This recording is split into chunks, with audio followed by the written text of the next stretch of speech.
Assalamualaikum warahmatullahi wabarakatuh. Selamat sore teman-teman.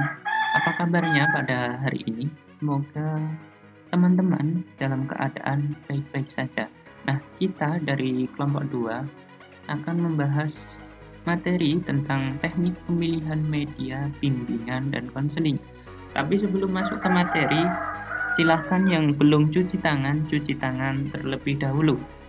Oke, setelah selesai, kita lanjut ke materi berikutnya, teknik pemilihan bimbingan konseling. Teknik ini memiliki dua alasan. Yang pertama, teoritis pemilihan media, dan yang kedua, praktis pemilihan media. Teoritis pemilihan media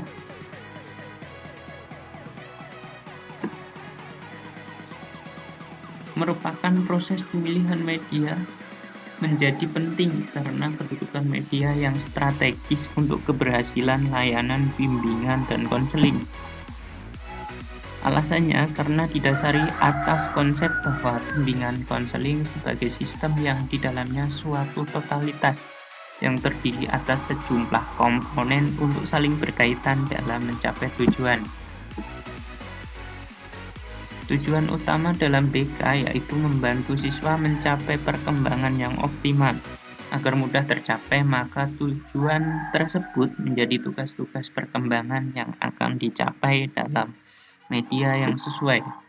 Diharapkan dengan pemilihan media yang sesuai akan meningkatkan proses kebermaknaan proses dan hasil bimbingan konseling. Selanjutnya, praktis pemilihan media menurut Arif Sadiman. Yang pertama, demonstration. Alasannya sering melandasi penggunaan dalam menggunakan media yang bertujuan untuk memperagakan sesuatu. Yang kedua, familiarity. Alasannya sudah terbiasa menggunakan atau merasa sudah menguasai media tersebut yang belum tentu bisa untuk mempelajari dalam waktu, tenaga, dan biaya secara terus-menerus dengan media yang sama. Yang ketiga, clarity. Alasannya untuk membuat informasi lebih jelas dan konkret sesuai dengan kenyataan yang disampaikan dan dapat diberikan penjelasan dalam memperjelas pesan bimbingan konseling. Yang terakhir, keaktifan siswa atau konseli. Alasannya harus berperan secara aktif baik fisik, mental, maupun emosional yang diupayakan oleh guru BK. Nah, yang berikutnya adalah kriteria pemilihan media. Ada dua, yaitu kriteria umum. Yang pertama, kesesuaian dengan tujuan. Hal ini disesuaikan dengan tujuan yang akan dicapai. Perlu dianalisis bagaimana media tersebut dipilih dengan tujuan yang telah ditentukan, apakah sama atau berbeda. Yang kedua, kesesuaian dengan materi pembelajaran. Nah, pertimbangan lainnya dalam pemilihan media BK, hal ini adalah kesesuaian dengan materi pembelajaran. Bagaimana pembelajaran harus dicapai dan apa yang sudah sesuai dari media yang kita pilih tersebut. Yang ketiga, kesesuaian dengan karakteristik pelajar.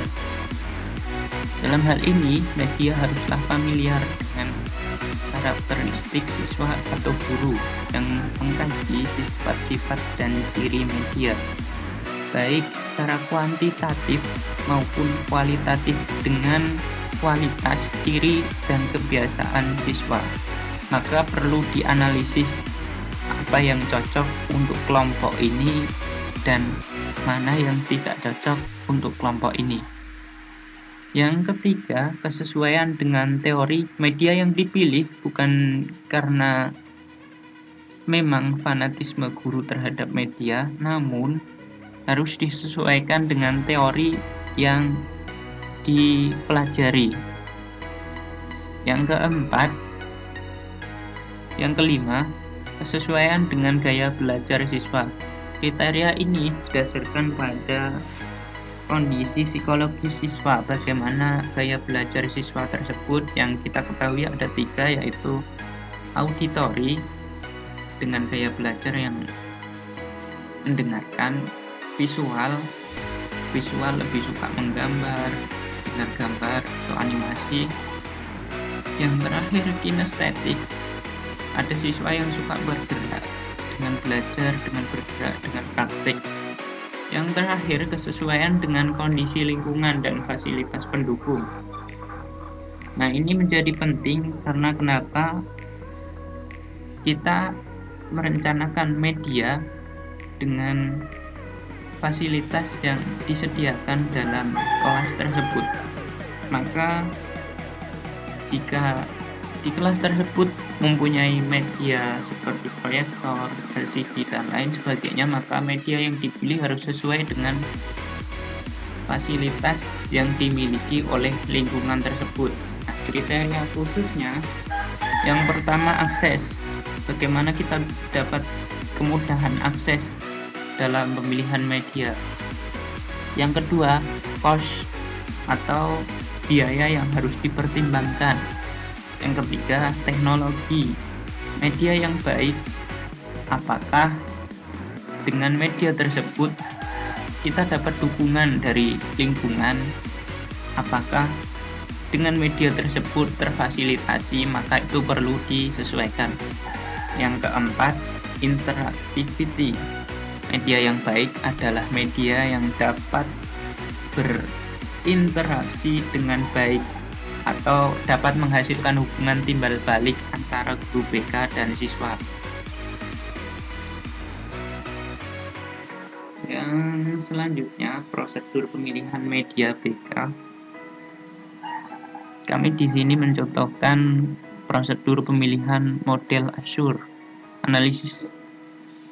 Dalam model Azure analisis learner karakteristik, yang pertama step objektif, menentukan tujuan pembelajaran. Pengkajian terhadap tujuan atau kompetensi akan dijadikan pijakan untuk prosedur selanjutnya.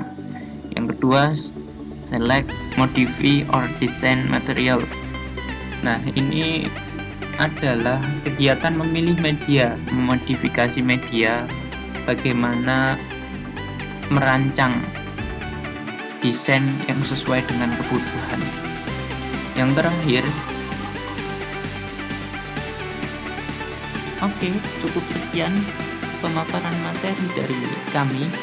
Kurang lebihnya mohon maaf, dan terima kasih kepada teman-teman yang telah berpartisipasi dari awal sampai akhir.